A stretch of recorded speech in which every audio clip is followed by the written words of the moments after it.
Our video, sound, and imagery all belong to their rightful owners. I thought I should just let y'all know that. Ladies and gentlemen, boys and girls, children of all ages, of course, I'm your favorite random man, Future King of YouTube, Terrence was in this building today, and welcome to another reaction to video.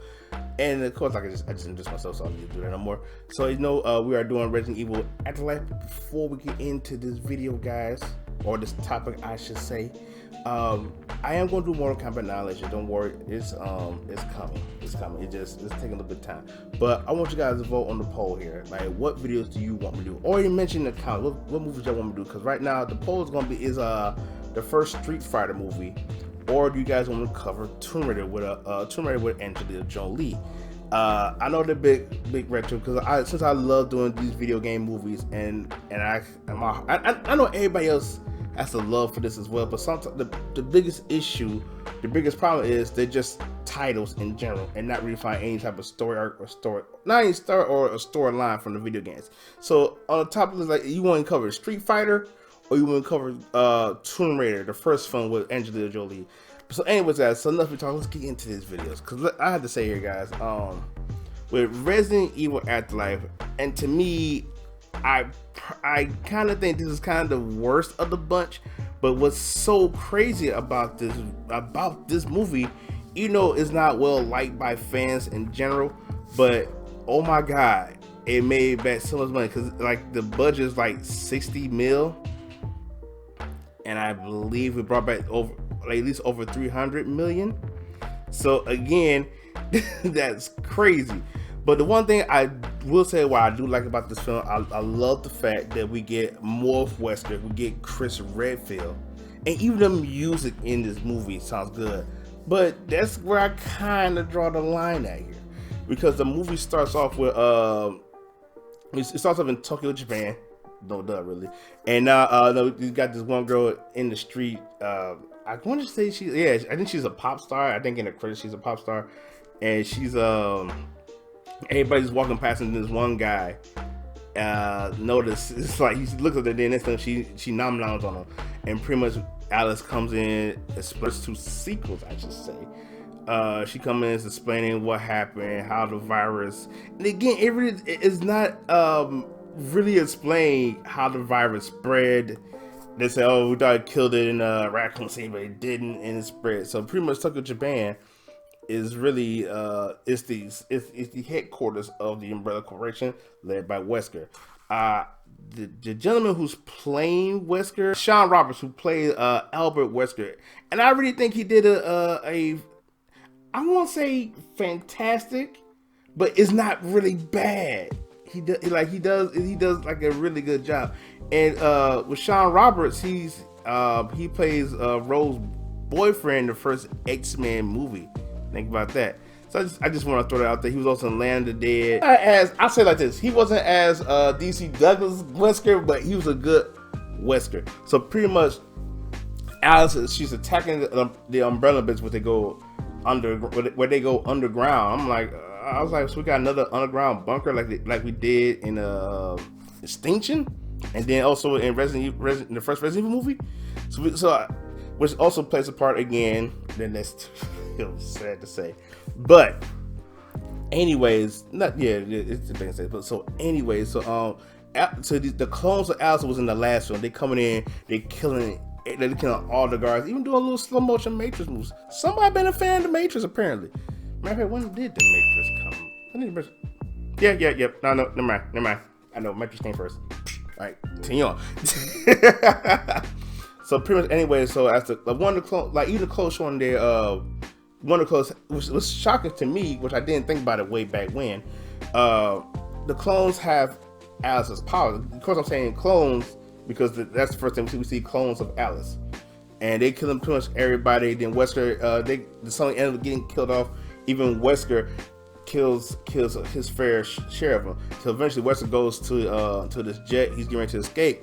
As he's getting ready to go away, he get ready to set up the little purge system, and the underground base or the headquarters of Umbrella explodes. But that explosion looked kind of familiar. I wonder where it came from. Nope, I can't quite remember where that same explosion come from. But anyways, guys, So during this part, Wesker takes Alice's paws, beat the ever living crap out of Alice, and she's pretty much telling her, "Hey, no, we taking your." He says, I'm like, I'm better. I'm like you, but better." And again, Wesker, I like the guy who's playing Wesker. To me, again, not fantastic, but he's almost on par with what from DC Douglas Wesker. It just, the problem is Alice, and I'm gonna talk more about that towards the end of this video. But anyways, just when Wesker gets ready to kill Alice, Alice like, wait a minute. She's like, before you, I'm paraphrasing here. She said, before you kill me, I just want to thank you. Excuse me. I just want to thank you for making me human. And then as soon as the jet, like, I guess Wesker got to the jet on autopilot. The next thing you know, they crash. I think Launchpad for Quack would be very happy about that scene because he's great at crashing. After the crash, Alice makes her way towards Alaska, and she's trying to find Claire and her convoy, or what's left of the convoy from the last film. As she lands, she sees none but a sea of abandoned airplanes coming to the same destination she was at Alaska, and she couldn't find no hide or hair of Claire. Ooh, you know what? I wasn't trying to rhyme, but it sounds so good. So what ended up happening, as Alice make another recording, she happened to see somebody run like a little shadow. I guess you won't call it a shadow person. I don't know. Like ran past. So as Alice was looking around, she happened to see Claire. Claire tries to attack Alice, but one Sparta kid later knocks Alice out. And Alice noticed the same little Sparta device that's on her chest that happened to Jill on Resident Evil 5. So yeah, we're gonna get a lot of 5 and a lot of, like, I guess a 5 and Resident Evil 4 references in this video. Not in a certain degree we are, but Alice asked Claire, after tying up Claire, asking her like, "Hey, like, where's everybody? Where's Kmart? What happened to everybody?" And Claire has no memory of anything, not even Alice. So Abdul makes prep to go to LA. Upon them reaching LA, where Claire is a little bit more friendly with Alice, and I'm gonna say this right quick before I get on to the next part. It's like my biggest issue, and I'm gonna be talking about this a lot, is the characters are unrecognizable in this movie. I said it about Jill. I said about Claire in Extinction, and it's pretty much gonna be here as well. But they make the way to they made their way to LA, and they see some survivors at this facility, or correction facility, called Citadel. No, not Citadel from the Mass Effect series. It's Citadel. It's a Citadel correction facility. So yeah, so that's what's going on. But one crash land later, Alice and Claire are saved by Luther and Angel before their plane actually toppled over. After being saved, most of the survivors is asking, like, "Are you from Arcana?" I was like, "What you know about Arcana?" I'm like, "What you know about Arcana?" Who knows about?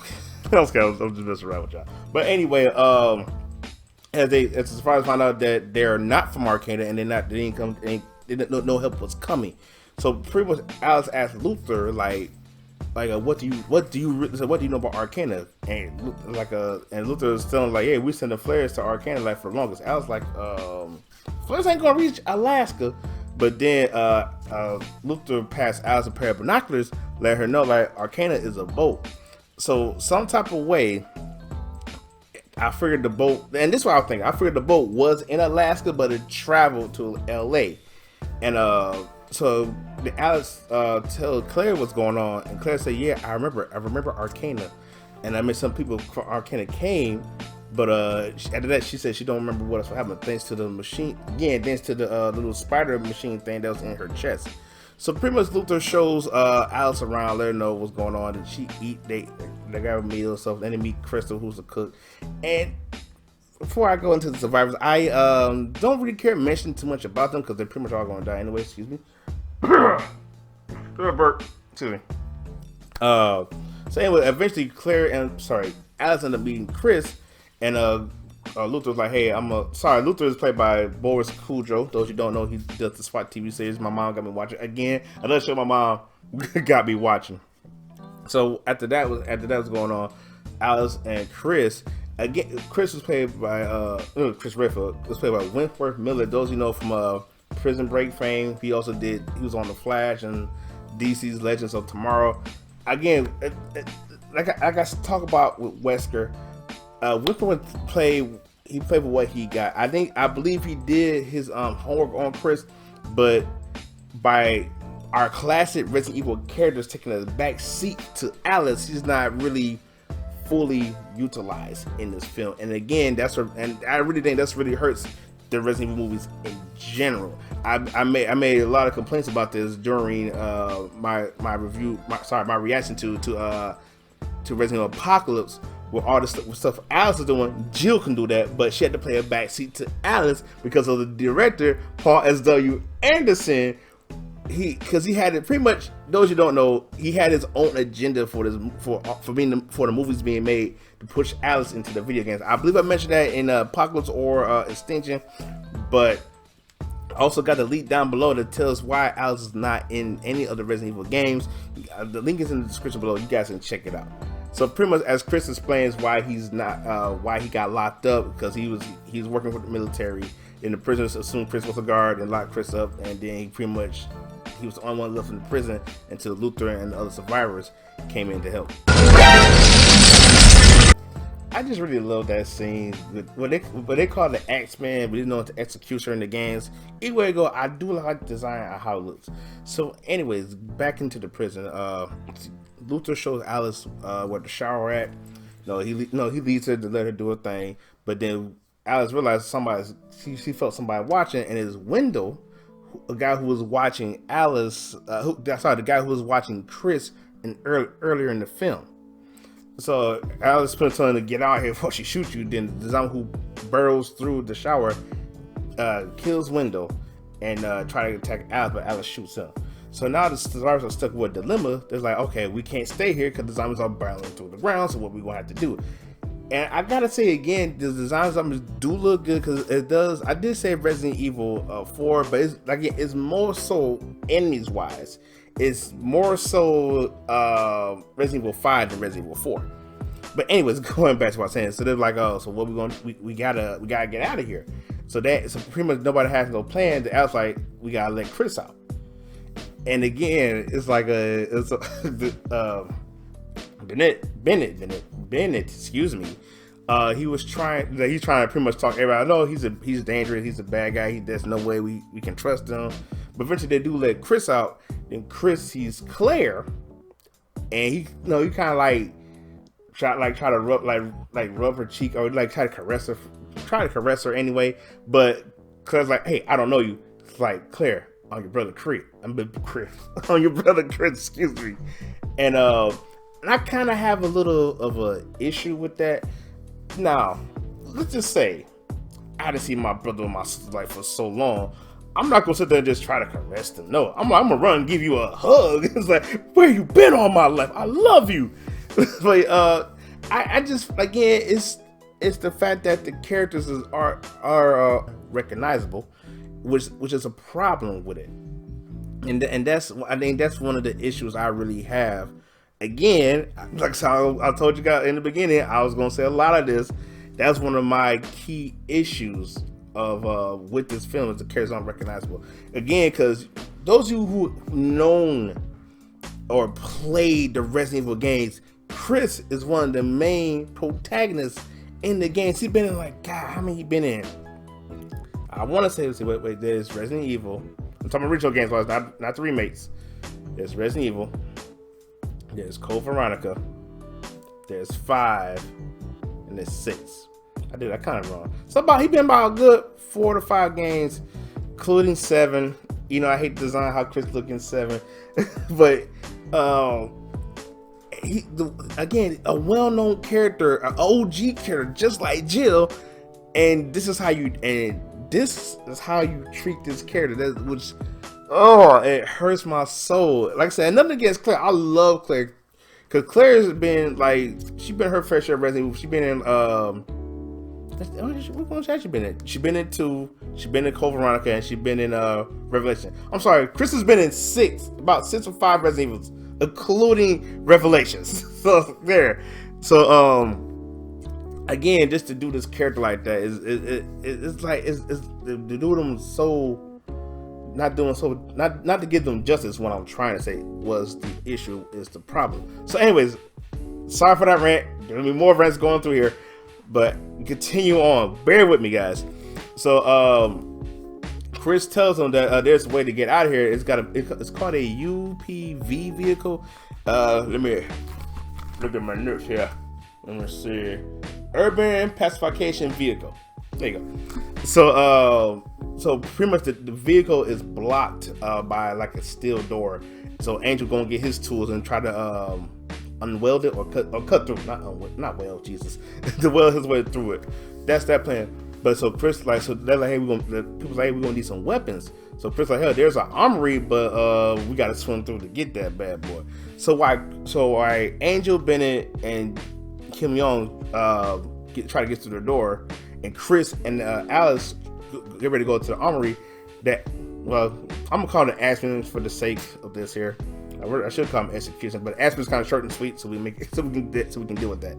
So the Aspen pretty much is banging on the door, banging on the gate, trying to get through, and so now it's up to Claire and Luther to try to barricade it. So on the way to the armory, Chris and Alice getting ready to go take a swim. Then Crystal, who is the cook, I forgot again. The reason I didn't mention it because they're really there just to be killed. Sorry to say that. That's really what it is. So now they're like, okay, we're going for a swim. They get through the water. Then again, they get tapped by the Resident Evil 5 zombies, or whatever you want to call them. I'm calling Resident Evil 5 zombies. That's what I'm calling them. We're sticking with that. And so Alice get killed, and Chris and Alice had to escape the zombies. They wasn't able to save Alice. Sorry, save Crystal. See, it messed me up already. She dead. She gone. So now that they're in the armory. So by this time, Luther and Claire, they got a car, which is parked right in front. I'm not much of a driver, but I'll at least try to parallel that boy, so that way we get it close up to the gate, to the gated door. But now the door's not going to hold. So about time as they Claire and Luther have to run away. But by this time, Angel and Bennett they get to the gate to see the vehicle. And they realize the engine's down in there. So like, what we're gonna do is Bennett's like, how long is it gonna be before we put this in here, put the engine in there? So Angel's like, man, it may take a week, depending how much we got to do it there. So Bennett's like, I ain't gonna take. He said, you know what? I'm not gonna wait. And he shoot Angel, and now Bennett's on his way to steal the plane. By this time, Bennett steals the airplane, and Luther and Claire, they're trying to stop him. At the same time, here come Chris and Alice, who managed to escape their zombie entrapment. Excuse me, guys. So now, so they're pretty much like Luther was about to crash the plane, but he ended up managing to fly up and make his way to Arcana.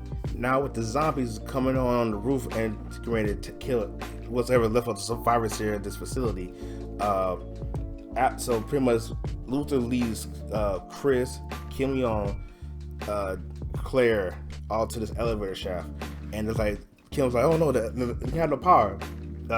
Luther's like, oh, we don't need no power. So Alice tosses a bomb, shoots the bomb. Well, the bomb goes off. Excuse me. The bomb goes off and not lower, but pretty much quickly sends it right down to safety, where they're able to run and lock some of these doors up.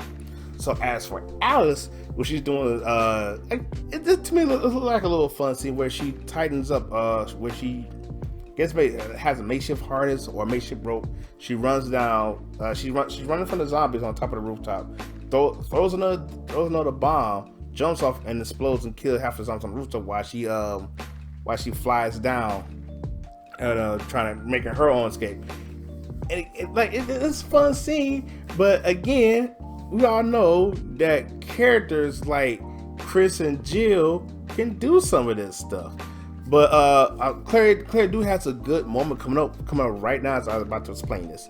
So now that they're like, okay, the only chance to escape is going through the tunnel that these zombies made. We got no other choice. So Krill Master here. So Chris goes first. Luther's right behind him, and pretty much Alice and Claire are telling Kim, "You go next. We cover the rear." But soon as Kim is hesitating, but he get killed. Excuse me, by the executioner. That's like a dog machete kill right there, because the animation of that part looks terrible. So anyway, so so Alice tries to take on the executioner, but what ended up happening is she gets easily beaten, knocked back by the executioner swinging his axe. So now Claire's off the face off of this guy. She's dodging him, and by her flipping over him and sliding to get Alice's gun, shoots him with the shotgun, but the executioner is not dead. So Alice and Claire get together. The Axeman, I know I'm coming executioner, but I keep getting, you know what? Where I'm talking about, y'all know who I'm talking about. The Axeman executioner, they're the same person. Jeez. So he ends up swinging his axe out of desperation, trying to kill the both of them. They duck. Alice gets the shotgun and shoots the executioner. So she had a good fun, but why couldn't Claire do that? Like Alice getting all these kills on these major, and don't get me wrong, I just like the executioner. He's one of my favorite villains off Resident Evil 5. He's like, you only see him like maybe like once in the very beginning of the game, but guys, him and Mercenary was terrifying. But yeah, so anyways, now our hero is getting ready to get out of leave the facility by going through the tunnel. But Luther get caught by some zombies, and we think he's dead. Actually, he's not dead. He's actually alive. So now we reach our third and final act of this movie, guys. So eventually, Claire, Alex, and Chris, they all go towards Arcana, and they realize the boat, the freight is uninhabited. But except for maybe Bennett, who survived his plane crash. So they go. I believe they go to the deck or the bridge, as I say. I don't know too much about boat, guys. I'm sorry. So they play the same transmission over again and realize it wasn't their salvation, but it was a trap. That's when Claire starts to remember, like, the guys who got us, who put that little spider bug on her chest, came from Umbrella. They came from Umbrella. So when they search more through the ship, they realized that Kmart and the rest and some of the other Claire's convoy people were also captured, and they was also captured. So Alice, who wandered off by herself, sees Wesker, and Bennett. Bennett, like, he's infected. I'm not really too sure what happened with him. So Wesker, so she see Wesker, and she's like, so how you been, Wesker? She didn't say that. She didn't say that at all. But he pretty much tells her that the virus that he injected into himself is unstable. Okay, so the only way to be stable is he needs to eat Alice, because he tried eating other humans, it wasn't working. So this is one of my favorite scenes getting ready to come up, and also this is also my most hated scene that's coming up. And I'm going to play the fight where Claire and Chris are going to fight against Wesker again, in a sense. And when I watched this special behind the scenes footage of Afterlife, Ali Lea said it. She's like, there's someone on par with Resident 5. At first I said no, there wasn't, but then I looked at it and I saw the video. I said, yeah, they kind of are. The only problem is Chevel's not in there.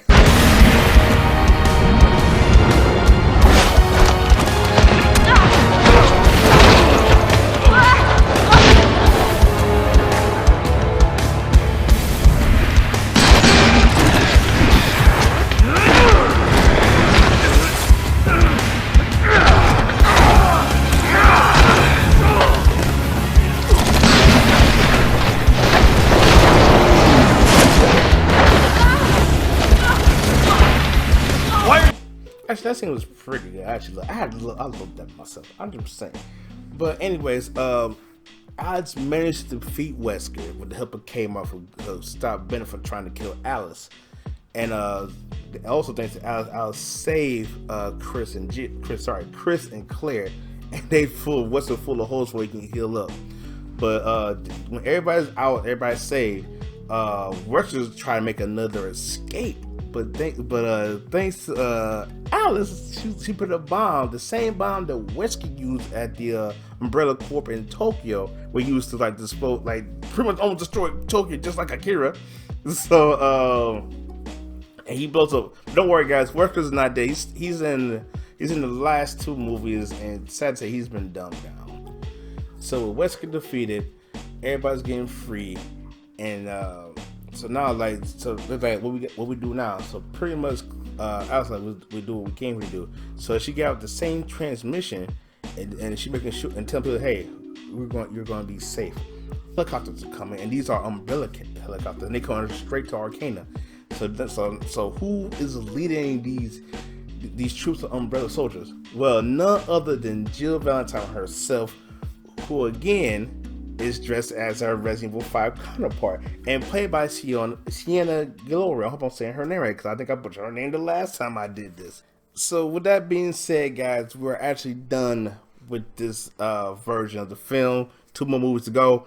So I had to say, I said, yeah, to me this still is kind of the worst of the somewhat kind of worst of the franchise. So you may have different, everybody's entitled to their own opinion by any means here, but not by any means. Anyways, let's give this the silver lining for me, and I feel like again, some of this is kind of on par with the whole fight scene with Chris and Claire going against Wesker, with Jill Valentine and her being her Resident Evil counterpart in this one, and even seeing the execution / X-Man, and so it's It did, like I said, in a sense, like saying the music was definitely really good.